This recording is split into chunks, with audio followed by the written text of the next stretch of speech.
Mother culture is one of those things the Charlotte Mason mother always talks about, and we try to get some of it, but actually finding time to cultivate that in our lives seems to be like grasping water. So today I'm sharing my favorite books from 2024 that are in the mother culture category. Of course, I read other books. Of course, I read to my children.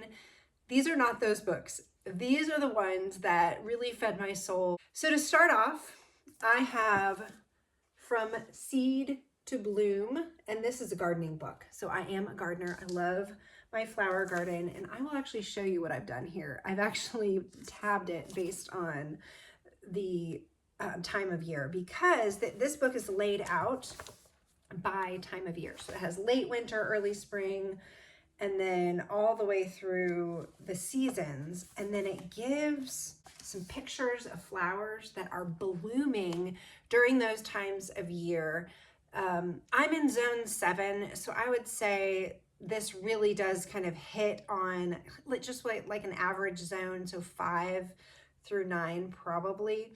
Read the description, make sure. But this is most of America, so the Northwest, the Northeast, the Northwest, the Midwest, certainly not your arid states like Arizona and New Mexico, sorry guys, but blooms throughout the year. So trying to find ways and even some tips for doing dried flowers.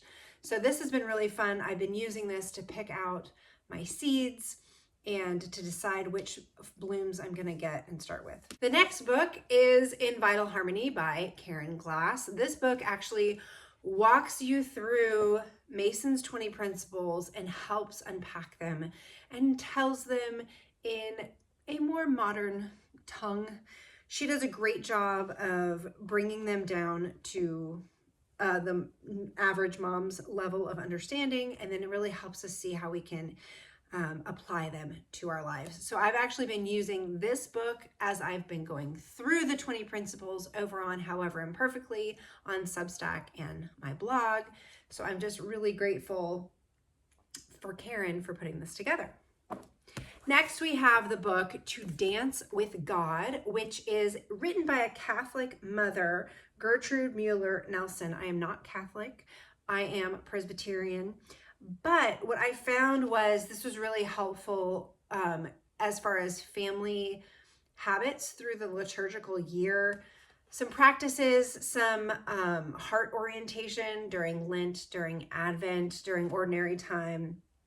It's been really helpful. One of my friends actually gave this to me last Christmas at one of our Christmas parties, and I was so grateful she did because it really has helped me have more of a shepherding heart toward my kids around the holidays. So I'm so grateful for that book. The next book that has been really shaping for me this year is Heartfelt Discipline by Clay Clarkson. And this is Sally Clarkson's husband. He also wrote Educating the Wholehearted Child, which is another book I recommend as an aside.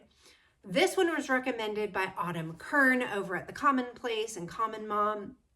I think this was on one of her book lists. She might have even recommended this kind of as one of those parenting books. And it was one of those kind of real shaping, eye-opening books for me from a parenting perspective. So I'm one who read Shepherding a Child's Heart when I was a young mom, and I actually read it twice and hated it and was like, I'm never reading a book written by a man about parenting again. And the reason I said that was because we are in the trenches with our children day in and day out. And the idea that a dude could talk to me about the 12-hour shift that I have with waking children versus, sorry, guys are with their kids like in the morning before to go to work, and then in the evening, usually. I know there's a lot of stay-at-home dads and whatnot, but I just got really frustrated reading some of that advice because I felt like it was not addressing me in the trenches. This book does not do that. It does a really great job kind of coming outside of that whole dichotomy of, are you in the trenches, are you not? It was more about my heart orientation, about shepherding, about what the Bible says about children, honoring their dignity, And then also, let's look at the different ways that we are applying discipline. So I really loved his distinction. He has this distinction between corrective discipline, instructive discipline, and protective discipline. So I really recommend Heartfelt Discipline, Clay Clarkson. The next book that I loved this year is How to Be a Writer, Building Your Creative Skills Through Practice and Play by Barbara Begg. And I believe she was a writing instructor at some big time university. Anyway, this has been really helpful. So I am writing through Mason's 20 Principles and have them on my However Imperfectly podcast and Substack. But this has really helped me get organized, help me kind of understand what the writing process should look like.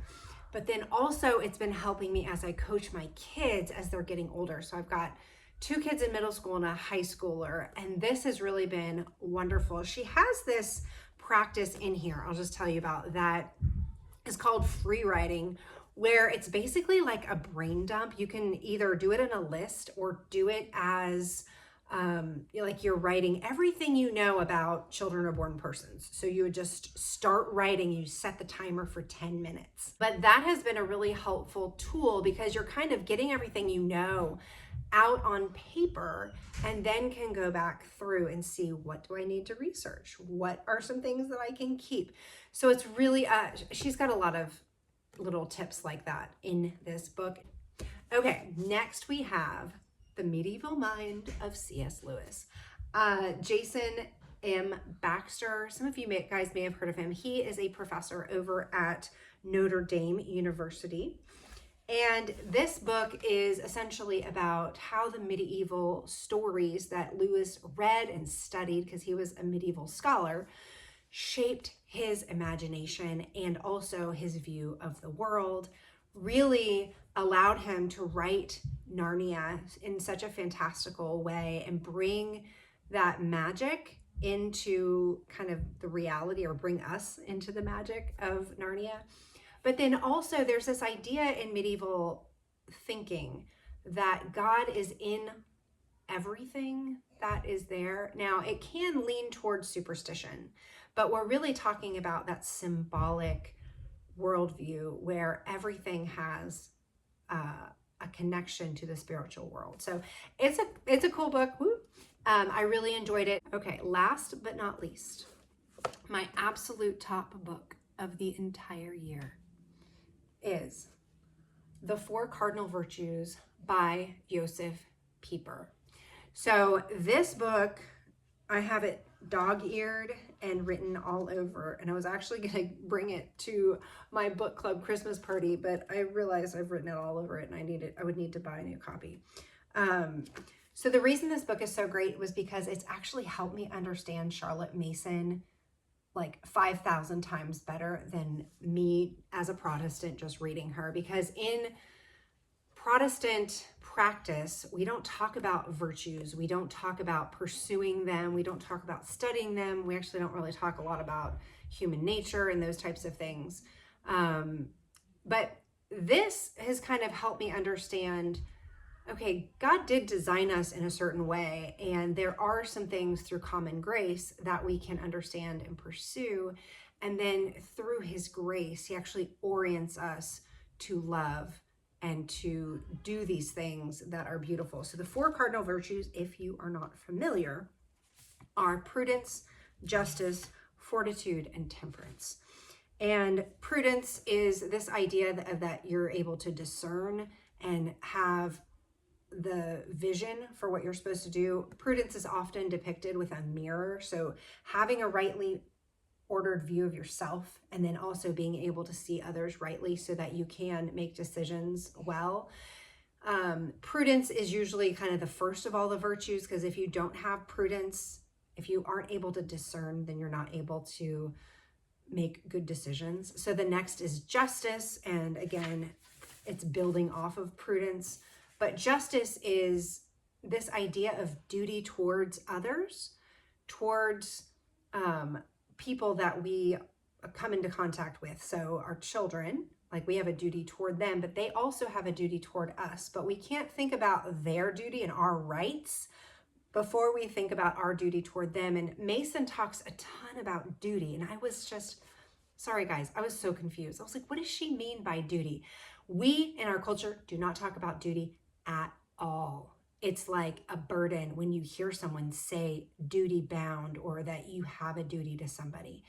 But this actually, the section on justice really explained that justice, of course, is part of God's character, and he is just, and we want to understand what does that mean when we see that in scripture. And this actually really, Peeper really helped me understand that.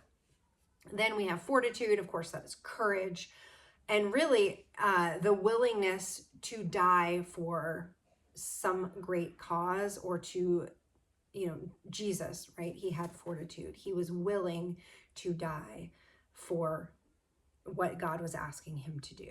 And finally, we come to temperance.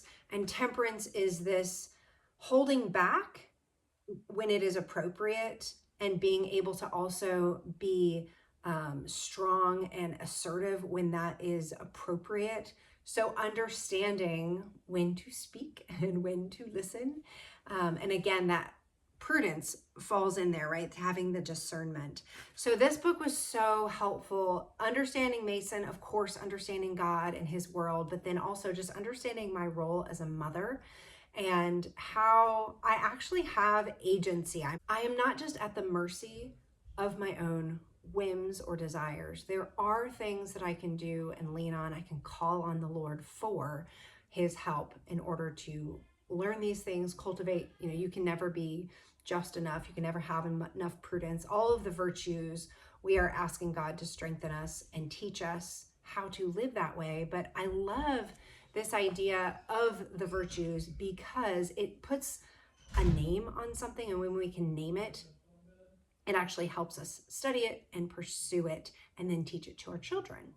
And then, of course, if you look at the book Ourselves, written by Charlotte Mason, she actually goes through the cardinal virtues as well. She doesn't call them as such, but she does go through all of them. And then, of course, she also goes through the spiritual virtues, which are faith, hope, and love, or also called charity. So I am so excited to share these books with you. But that's all I have. And thanks so much for watching, and I'll see you next time.